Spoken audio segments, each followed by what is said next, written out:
Aujourd'hui, c'est notre rassemblement après 15 ans d'existence. On est content d'avoir 6 grandes thématiques qui ont été abordées aujourd'hui.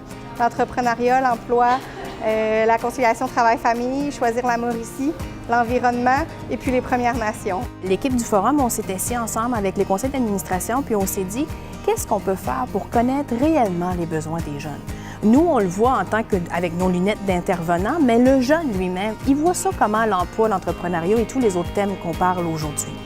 Alors, on s'est inspiré un peu des autres forums jeunesse au Québec qui, de façon annuelle, font des rassemblements comme celui-ci. On s'est dit, on renouvelle pour 5 ans la politique jeunesse 2015-2020. On renouvelle par le fait même nos plans d'action avec le Forum. On travaille depuis 15 ans avec des partenaires du milieu qui sont fidèles à nous, qui sont très dynamiques et qui travaillent avec nous au quotidien. Et on s'est dit, il faut connaître, il faut avoir l'opinion, l'avis, les enjeux que les jeunes voient sur le territoire.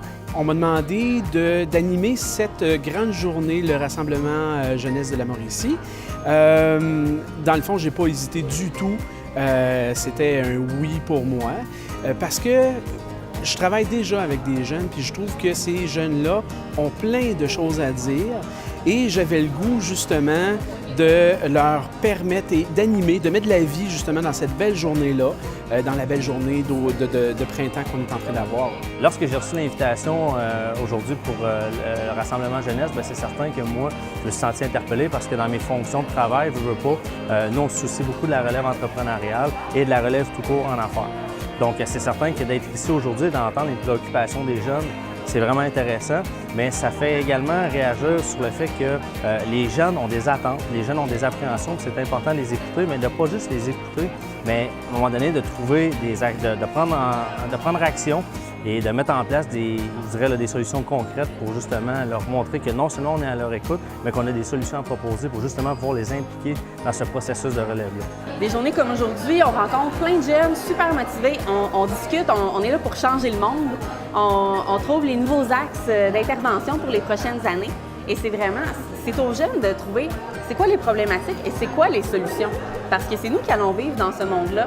Et les solutions doivent venir de nous. Il y a des gens qui sont venus de Latuc, de Latuc à Trois-Rivières, de partout dans le fond sur le territoire pour venir exprimer ce qu'ils ont le goût, pour venir écouter justement les gens qui ont des choses à dire aussi et de partager avec eux autres. Donc oui, il y a une mobilisation qui est incroyable là, de la part de ces gens-là. Le Forum se fait un peu le porteur de chapeau pour les enjeux, mais évidemment, pour qu'une société soit mobilisée, concertée et dynamique, il faut des gens pour travailler avec eux. Et c'est ces personnes-là qui vont être ici ce soir. C'est ces personnes-là que, dans la prochaine année, on va se mettre responsable d'aller faire la tournée pour leur présenter les orientations, pour leur présenter les objectifs que les jeunes ont mis sur place en disant « Hey, en environnement, il faut tabler là-dessus. En entrepreneuriat, il faut travailler là-dessus. » Évidemment, avec les partenaires avec qui on travaille déjà depuis 15 ans.